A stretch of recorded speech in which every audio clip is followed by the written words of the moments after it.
Marc Marquez bocorkan kelemahan sendiri di sirkuit Silverstone. Pembalap Ducati Lenovo, Marc Marquez, mengungkap alasan mengapa dia sulit menaklukkan sirkuit Silverstone jelang MotoGP Inggris 2025. Sejak debut di kelas MotoGP, Marc Marquez baru sekali menang di balapan MotoGP Inggris. Kemenangan perdananya di Silverstone diraih pada musim kedua dia di kelas para raja, tepatnya pada 2014 silam saat masih bersama Repsol Honda. Setelah itu, juara dunia 8 kali itu sering gagal naik podium tertinggi. Dari semua macam sirkuit yang pernah dilalui Marquez selama ini, sirkuit Silverstone tergolong yang paling jarang dia menangi. Padahal sampai saat ini Marquez tercatat sebagai pembalap yang paling sering membukukan pole position di sana. Marquez meraih posisi start terdepan di IP Inggris dalam 5 kali kesempatan, yaitu 2013, 2014, 2015, 2017, dan 2019. Akan tetapi kemenangan seakan selalu menjauh dari pembalap berjuluk si semut dari Cervera itu. Selain di tahun 2014, modal pole gagal dikonversi menjadi kemenangan. Pada 2013 dan 2019, dia kalah setelah disalip Jorge Lorenzo dan Alex Rins. Sedangkan pada 2015 dia gagal menang karena mengalami crash di tikungan 1, kemudian di tahun 2017 dia apes karena masalah mesin. Catatan Marquez yang jarang menang walau punya modal bagus di salah sirkuit terpanjang di MotoGP itu ternyata ada hubungannya dengan kelemahan dia. Menjelang MotoGP Inggris 2025, Marquez pun ditanya seputar hal itu. "Saya tahu mengapa, saya lemah di sana, dan saya akan menghindarinya akhir pekan ini," kata Marquez dikutip Bola Sport dari Speedweek. "Tapi saya lebih suka tidak mengungkapnya sebelum lomba.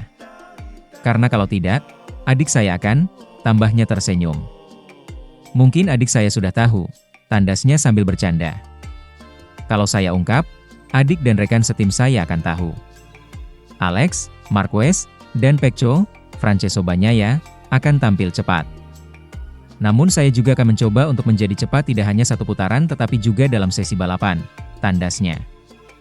Meski sempat bercanda dan ragu untuk menjelaskan, pada akhirnya Marquez terbuka untuk mengakui sisi lemahnya meski tidak rinci. "Tikungan panjang ke kanan adalah salah satu titik lemah saya, bahkan di balapan Catalunya dan Qatar juga," jelas Marquez. Sirkuit Silverstone di Inggris memiliki total 18 tikungan, dengan rincian 10 tikungan kanan dan 8 tikungan kiri. Sejumlah titik yang mungkin berpotensi memberi kesulitan bagi Marquez adalah rangkaian tikungan kanan di tikungan 7, 8, 9 dan kemudian tikungan 17, 18 yang menuju garis finish. Kalah pahit di tikungan terakhir pada balapan MotoGP Inggris pernah dialami Marquez pada 2019. Namun, Marquez punya alasan untuk tetap percaya diri. Berkaca pada IP Qatar 2025 kemarin, dia tetap dapat melakukan bersih.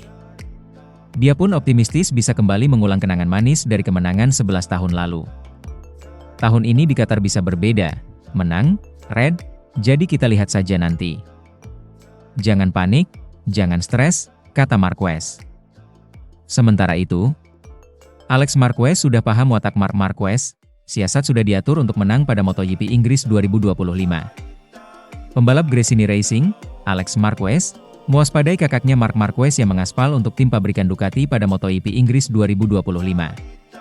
Persaingan kelas utama MotoGP 2025 dijadwalkan berlanjut pada akhir pekan ini di sirkuit Silverstone, Inggris dengan Marc Marquez masih menjadi pusat sorotan. Rider berjuluk Baby Alien itu datang ke seri MotoGP Inggris 2025 ini dengan menyandang status sebagai pemuncak klasemen sementara dengan raihan 171 poin. Marquez menggulingkan adiknya Alex Marquez berkat hasil maksimal usai menang pada sesi sprint dan balapan utama GP Prancis 2 pekan lalu. Menjelang tampil pada akhir pekan ini, Marquez memiliki gap keunggulan sebanyak 22 poin atas Alex yang masih solid di peringkat kedua. Bagi Alex sendiri, seri ke-7 pada MotoGP 2025 ini menjadi peluang emas baginya karena dia menyukai karakter lintasan Silverstone. Kendati demikian, juara kelas Moto2 musim 2019 tersebut tidak mau sesumbar untuk bisa meraih hasil apik pada MotoGP Inggris 2025 karena masih ada Marquez. Rasa percaya diri yang tinggi tengah dirasakan oleh peraih 8 gelar juara dunia itu menyusul hasil yang memuaskan di seri sebelumnya. Untuk riwayat di sirkuit Silverstone dengan motor Ducati sendiri, Marquez dipandang cukup mumpuni oleh adiknya. Pada musim lalu saat sama-sama masih membela Gresini Racing, Alex menyebut bahwa Marquez benar-benar tampil jauh lebih baik darinya. Ya, Marquez yang saat itu sebagai pemula di Ducati berhasil melewati Alex pada sesi balapan utama. Tahun lalu, dengan motor YP23, dia mampu berada di depan saya, Jadi dia lebih baik dari saya di Silverstone, ujar Alex, dilansir dari Crash.net. Lebih lanjut, rekan setim Fermin Aldeguer tersebut merasa masih belum bisa menandingi kehebatan Marquez walau sangat menyukai layout Silverstone.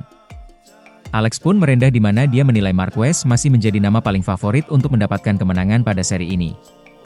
Walau secara di atas kertas Alex memiliki keunggulan dari gaya balapnya di lintasan ini, dia paham Marquez pasti memiliki strategi untuk melejit. Ini adalah trek yang biasanya saya sangat menikmatinya. Sangat cepat, mengalir, kata Alex.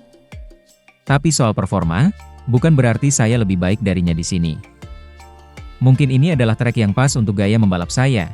Sedikit lebih baik, tetapi ini adalah Marc Marquez. Dia bukan rider yang tidak tahu bagaimana menjadi cepat di beberapa trek, tuturnya menambahkan. Siapa bilang MotoGP mulai membosankan? Buat kalian yang nonton MotoGP Prancis pasti gak sepakat. Kita melihat bagaimana banyak drama tercipta dan bahkan memunculkan juara baru.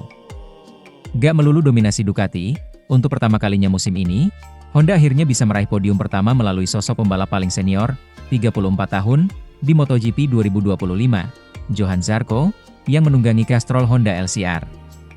Ya, saking dikdayanya, Zarco yang hanya menunggangi motor satelit Honda sampai mengasapi motor Ducati paling superior yang dipakai Marc Marquez dengan jarak sampai 21 detik. 21 detik bukanlah jarak yang dekat. Seperti kita tahu, untuk balap sekelas MotoGP, jarak 1 detik saja sudah dianggap jauh, apalagi ini 21 detik. Zarco pun jadi pembalap Prancis pertama yang bisa juara di negaranya sendiri sejak tahun 1954. Merusak, sekaligus mengalahkan dominasi Ducati. Kemenangan Zarco tersebut diraih saat kondisi cuaca yang labil, antara mau hujan, kering, dan hujan lagi.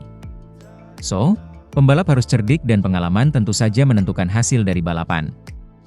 Marc Marquez misalnya, sampai harus berganti motor 2 kali, dari motor dengan ban basah, berganti ke ban slick, kemudian ganti lagi ke ban basah, karena ternyata hujan mulai stabil menyiram aspal sirkuit. Bahkan, dari 22 pembalap, lebih dari setengahnya harus terkena double long lap penalti karena melanggar aturan pit lane.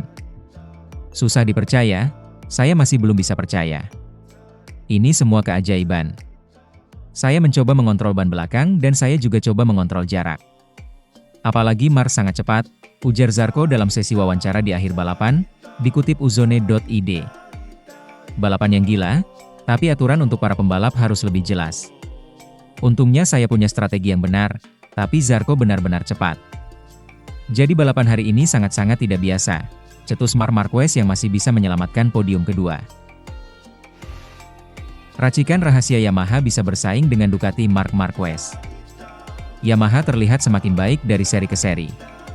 Terakhir, pabrikan Garputala ini bahkan bisa salip-menyalip dengan motor paling sempurna di MotoGP yang ditunggangi Marc Marquez, yakni Ducati Desmosedici EP25.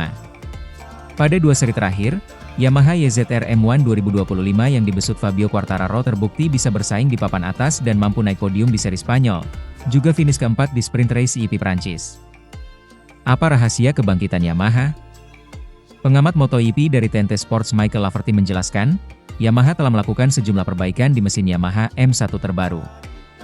Gak jadi pakai mesin V4 dan tetap mempertahankan mesin 4 silinder segaris, tapi Yamaha meningkatkan torsi M1, akselerasi saat berbelok, termasuk dari aspek top speed. Biasanya, kombinasi itu membuat motor lebih sulit dikendarai. Tapi ini tidak. Jadi semua pebalap Yamaha senang, kata Laverty dikutip dari Crash. Laverty juga mengatakan bahwa Yamaha tak banyak melakukan ubahan yang radikal pada mesin M1 terbaru. Motor ini masih memiliki gaya yang khas dari Yamaha, tambah dia. Laverty mengaku dirinya telah berbicara banyak dengan insinyur Yamaha, Max Bartolini. Kata Bartolini, para insinyur Yamaha telah berupaya memberikan upgrade cengkeraman mekanis pada mesin. Mereka juga banyak mengerjakan paket aero tahun ini. Mirip seperti paket aero 2024, tetapi lebih banyak ventilasi. Bartolini juga menjelaskan bahwa kerja insinyur Yamaha terbatas karena konfigurasi mesin M1 yang masih menggunakan format inline.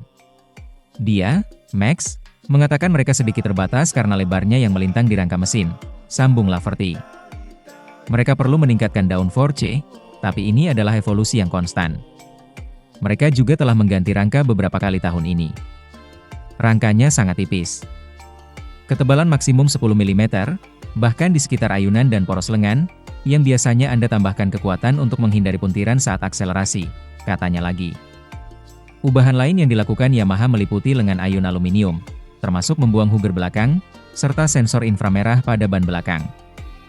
Max mengatakan bahwa mereka terus berupaya untuk berkembang. Namun, setiap kali mereka berubah, mereka menemukan peningkatan di satu area, tetapi hal negatif di area lain, tukas Laverty. Sementara itu, LCR Honda berharap Johann Zarco tidak direbut tim pabrikan. Petinggi LCR Honda yaitu Lucio Cecchinello memuji peningkatan performa dari Johann Zarco di musim 2025 kali ini. Ia pun berharap Zarco dapat bertahan dan tidak direbut oleh tim pabrikan Honda pada masa mendatang. Dari 6 seri yang sudah berjalan di MotoGP 2025 kali ini, performa Johann Zarco dapat dikatakan cukup bagus. Ia berhasil menembus persaingan papan atas secara impresif dan mengalahkan rider-rider Honda lainnya. Bahkan pada seri terakhir di IP Prancis, Zarco dengan impresif meraih kemenangan di depan publik sendiri. Menanggapi performa impresif Zarco, Lucio Cecchinello mengatakan bahwa pihaknya sedang mengusahakan segala cara untuk mempertahankan sang pembalap untuk jangka panjang. Saya merasa Honda makin menganggap tim kami sebagai bagian dari keluarga mereka dan ini jelas bagi saya karena kami tak pernah mendapat dukungan yang begitu besar dari mereka, seperti yang kami rasakan saat ini. Ucap Cecchinello saat diwawancara oleh media setempat. Dan saya pikir, tujuan utama mereka adalah menempatkan sebanyak mungkin Honda di depan. Kami akan sangat senang jika Zarco bisa mempertimbangkan untuk bertahan di sini, juga untuk masa depan. Tapi kita tidak tahu, negosiasinya dengan Honda baru saja dimulai. Jadi, kita lihat saja nanti, tutupnya. Melihat performa Zarco yang lebih baik daripada Luca Marini dan Joan Mir, bukan tidak mungkin tim pabrikan Honda yang bakal tertarik untuk memberinya promosi. Menarik untuk dinanti bagaimana kelanjutan karir Zarco. Sementara itu, kerja bareng Marc Marquez bikin bos Ducati optimis bisa capai target penting. Bos Ducati, Gigi Dalinya menegaskan bahwa kerja bareng Marc Marquez punya efek mengesankan. Keahlian kakak Alex Marquez telah banyak ditunjukkan kepada jajaran petinggi Ducati dan dirasakan sepenuhnya oleh Gigi Dalinya. Sebagai satu tokoh yang mengembangkan motor Ducati sejak waktu yang lama, Gigi mengaku terbantu akan apa yang dilakukan Marquez. Berkat kerja dengan kekasih Gemma Pinto, Gigi mengaku bisa mencapai target-target penting Ducati.